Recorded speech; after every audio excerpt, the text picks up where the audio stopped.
Assalamualaikum warahmatullahi wabarakatuh.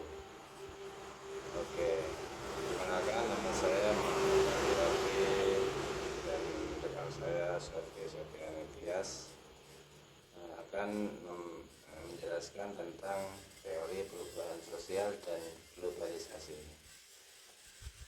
Baiklah, langsung saja. Yang pertama adalah menjelaskan tentang tokoh-tokoh yang mencetuskan teori tersebut.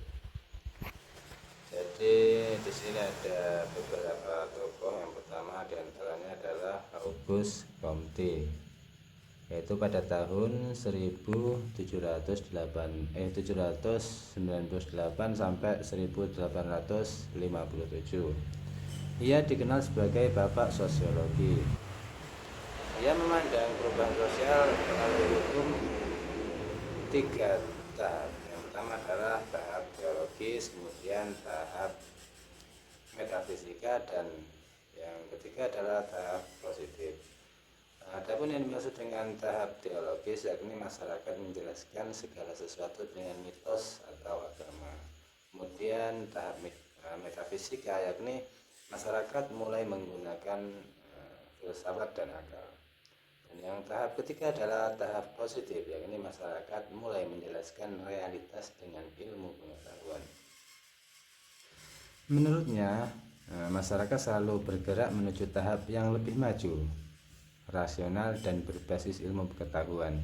Jadi, perubahan sosial adalah sebuah proses evolutif yang membawa masyarakat menuju modernitas. Kemudian yang kedua adalah Karl Marx, yaitu pada tahun 1818 sampai 1883. Ia menjelaskan bahwa perubahan sosial tidak terjadi begitu saja, tetapi perubahan sosial itu digerakkan oleh sebuah konflik. Baginya, masyarakat kapitalis didominasi oleh pemilik modal yang menindas pekerja atau proletar. Jadi perubahan besar hanya bisa terjadi jika kelas tertindas melakukan revolusi. Kelas yang bawah melakukan revolusi. Hikmat revolusi sosial adalah jalan menuju masyarakat tanpa kelas.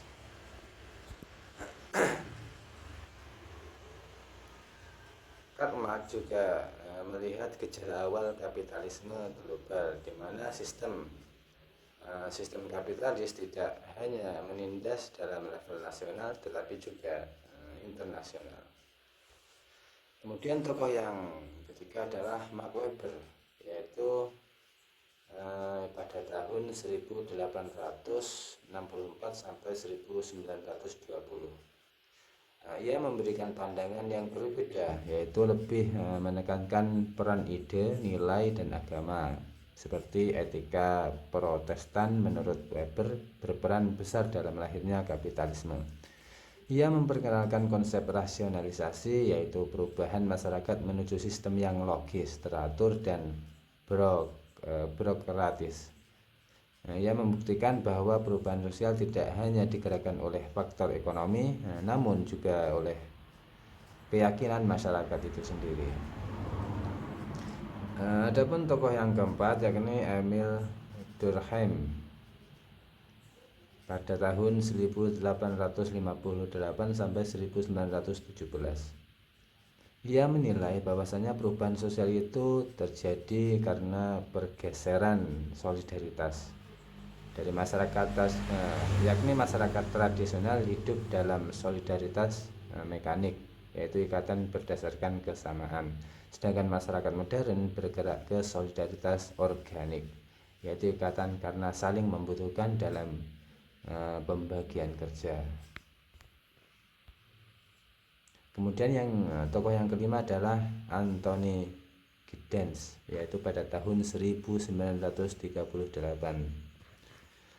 Tokoh kontemporer yang menekankan modernitas dan globalisasi.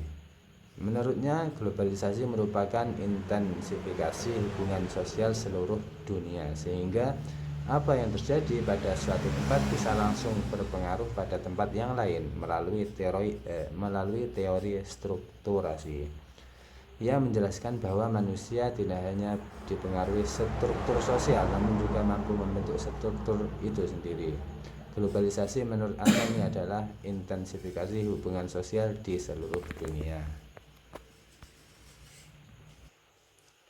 Setelah membahas daripada tokoh yang mencetuskan teori tersebut, maka pembahasan selanjutnya adalah konteks lahirnya teori. Jadi, teori perubahan sosial dan globalisasi tidak muncul dengan sendiri, tetapi lahir dari kondisi sejarah yang sangat dinamis. Melalui kondisi nyata masyarakat yang mengalami transformasi besar yang mana sangat dipengaruhi oleh sejarah. Yaitu pada abad ke-18 hingga ke-20, terutama ketika Eropa mengalami revolusi industri dan revolusi Prancis. Dua peristiwa inilah yang benar-benar mengguncang masyarakat Eropa karena mengubah struktur sosial, sistem politik, hingga cara pandang manusia terhadap hidup. Revolusi industri. Sebelum revolusi ini, masyarakat Eropa hidup sebagai petani di desa dengan sistem ekonomi agraris. Nah, setelah adanya mesin-mesin produksi dan berkembangnya pabrik, masyarakat mulai berimigrasi ke kota-kota besar untuk bekerja sebagai buruh. Hal ini menimbulkan fenomena urbanisasi massal, yaitu munculnya kelas sosial baru atau buruh dan kelas pemilik modal, serta adanya perubahan gaya hidup yang sangat drastis. Kondisi ini mendorong lahirnya berbagai teori perubahan sosial, dikarenakan para pemikir ingin memahami mengapa masyarakat bisa berubah begitu cepat dan apa dampaknya. Di sisi lain, revolusi Prancis ini juga memberikan inspirasi besar. Revolusi ini menggulingkan sistem feodalisme dan monarki absolut, lalu menggantikannya dengan ide-ide baru seperti kebebasan, persamaan, dan persaudaraan. Nah, dari sinilah terlihat jelas bahwa perubahan sosial tidak selalu berlangsung lambat, tetapi bisa juga terjadi secara cepat, radikal, bahkan penuh dengan konflik. Setelah melewati dua revolusi besar tersebut, para sosiolog seperti August, Karl Marx, dan Weber berusaha merumuskan teori untuk menjelaskan mengapa dan bagaimana masyarakat berubah. August misalnya melihat perubahan sebagai proses evolutif yang teratur, sedangkan Karl Marx memandangnya sebagai hasil konflik kelas. Sedangkan Weber yaitu menekankan peran ide dan nilai.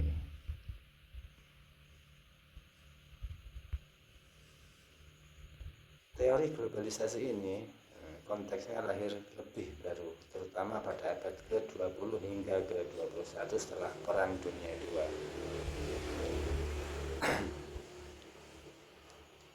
Dunia memasuki era baru yang ditandai dengan munculnya PBB, yaitu Lembaga Perserikatan Bangsa-Bangsa dan Dana Moneter Internasional atau IMF dan Bank Dunia. Lembaga-lembaga ini menjadi simbol bahwa dunia semakin saling bergantung antara satu dengan yang lainnya. Selain itu, perkembangan teknologi transparansi dan teknologi komunikasi membuat jarak dan waktu seolah-olah hilang. Dunia terasa semakin mengecil, sehingga apa yang terjadi di satu negara bisa langsung berpengaruh ke negara lain. Contohnya seperti krisis ekonomi di Amerika Serikat.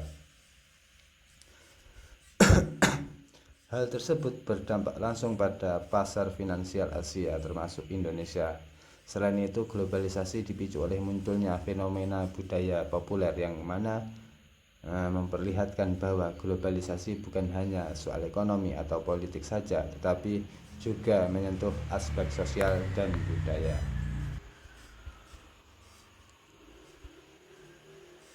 Nah, setelah membahas konteks lahirnya teori, maka pembahasan selanjutnya adalah konsep dasar teori. Perubahan sosial itu merupakan pergeseran struktur nilai, norma, pola pikir sosial dalam masyarakat.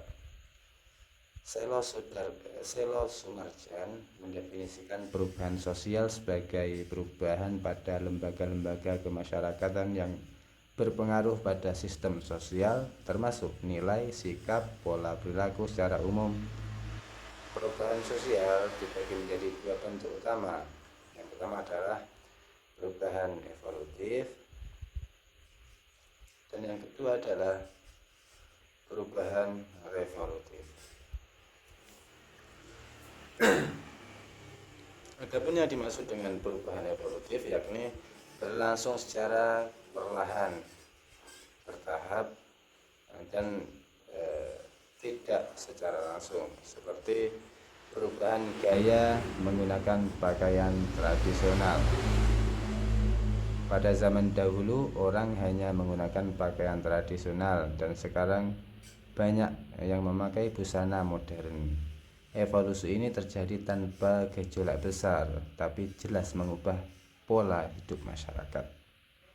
Yang kedua adalah perubahan revolutif, yakni berkebalikannya dari perubahan yang pertama tadi, yakni evolutif, yang dimana ini berlangsung sangat cepat, seperti revolusi Prancis yang langsung meruntuhkan sistem kerajaan absolut. Nah, perubahan ini meninggalkan dampak besar dalam waktu yang sangat singkat. Sementara konsep dasar globalisasi merupakan proses yang membuat dunia semakin tanpa batas. Beberapa dimensi utama globalisasi yakni satu, dimensi ekonomi. Globalisasi ekonomi terlihat dari terbentuknya pasar bebas, perdagangan internasional, dan kapitalisme global. Dan barang dari luar sangat mudah sekali masuk ke Indonesia, dan begitu pula sebaliknya.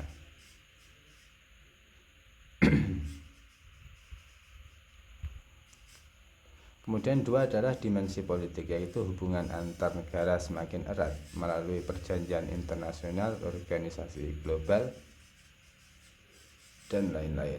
Kemudian dimensi sosial budaya, yakni budaya asing dengan mudahnya masuk ke berbagai negara melalui film, fashion, dan lain-lain. Maka fenomena ini membuktikan bahwa globalisasi membentuk budaya global yang seringkali lebih dominan daripada budaya lokal sendiri. Kemudian yang keempat adalah dimensi teknologi, yaitu teknologi sebagai motor penggerak globalisasi. Yang kelima adalah dimensi ideologi, yaitu untuk menggambarkan arus ideologi dan nilai yang ikut bergerak dalam globalisasi.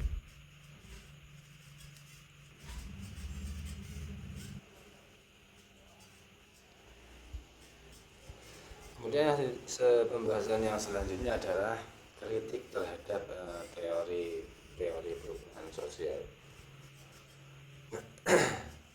Satu, kritik terhadap teori perubahan sosial. Teori perubahan sosial seringkali dikritik karena terlalu menekankan linear. Agus misalnya dinilai terlalu optimis dan linear. Menurutnya masyarakat pasti berkembang melalui hukum 3 tahap menuju tingkat rasional yang lebih tinggi. Namun dalam kenyataannya perubahan tidak selalu berjalan ke arah kemajuan seperti yang ia bayangkan. Kemudian Karl Marx, meskipun teorinya tentang konflik kelas sangat berpengaruh, banyak sosiolog menilai bahwa Karl Marx terlalu menyederhanakan realitas sosial hanya dalam 2 kelas besar. Dan faktanya masyarakat modern lebih kompleks dengan adanya kelas menengah. Kemudian Max Weber, meskipun dianggap melengkapi pandangan Marx dengan menekankan aspek ide dan agama, juga dikritik karena cenderung fokus pada budaya Eropa Barat. Misalnya ia menekankan etika Protestan sebagai faktor lahirnya kapitalisme, tetapi mengabaikan bahwa kapitalisme juga berkembang di negara Protestan seperti Jepang dan Cina. Kemudian yang kedua, kritik terhadap teori globalisasi. Globalisasi sering dianggap sebagai ancaman terhadap budaya lokal. Fenomena kultural homogenization misalnya menunjukkan bahwa budaya global seringkali mendominasi dan mengikis budaya lokal. Budaya fast food, musik pop barat, bahkan gaya hidup konsumtif global dianggap merusak nilai tradisional.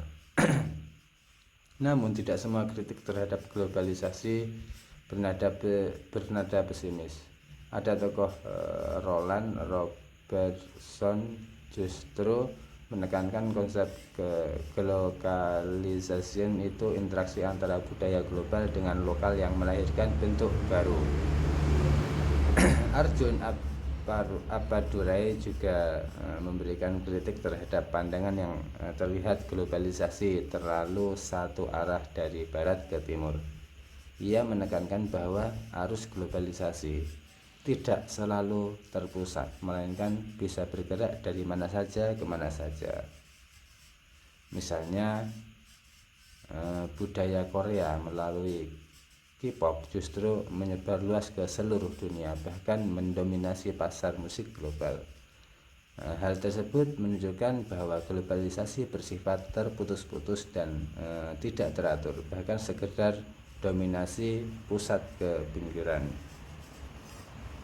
Kemudian 3, kritik dalam perspektif Islam. Dalam sudut pandang Islam, teori perubahan sosial dan globalisasi juga tidak terlepas dari kritik. Islam menolak perubahan tetapi menekankan bahwa perubahan harus selaras dengan nilai tauhid, keadilan dan kemaslahatan umat.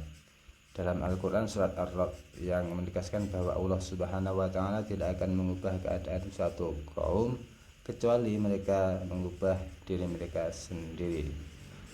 Innallaha la yughayyiru ma biqaumin hatta yughayyiru ma bi anfusihim. Sedangkan dalam globalisasi, Islam mengingatkan bahwa meskipun globalisasi membawa manfaat, tapi juga ada sisi negatif berupa arus budaya yang bisa merusak moral dan identitas umat. Maka dari itu, Islam mengajarkan prinsip selektivitas, yakni mengambil yang baik dan menolak yang buruk, serta tetap memegang identitas sebagai umat wasatah. Teori perubahan sosial dikritik karena terlalu linier, materialis. Teori globalisasi dikritik karena cenderung melanggengkan dominasi kapitalisme global dan homogenisasi budaya. Meski ada pandangan lain yang melihat globalisasi juga bisa melahirkan keragaman baru dalam perspektif Islam, perubahan sosial dan globalisasi diterima, tetapi dengan catatan harus dikendalikan oleh nilai-nilai keimanan, keadilan, kemaslahatan umat.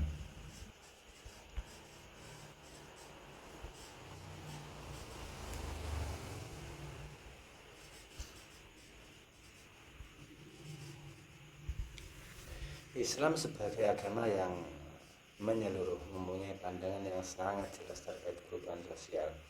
Al-Quran dan hadis banyak memberikan arahan bahwa perubahan itu adalah bagian dari sunnatullah, dan hal tersebut sudah pasti terjadi dalam kehidupan manusia. Tetapi Islam juga memberikan rambu-rambu agar perubahan tidak keluar dari nilai keimanan dan keadilan. 1. Perubahan sosial perspektif Islam. Dalam Al-Quran Allah menegaskan yang sudah dibaca tadi.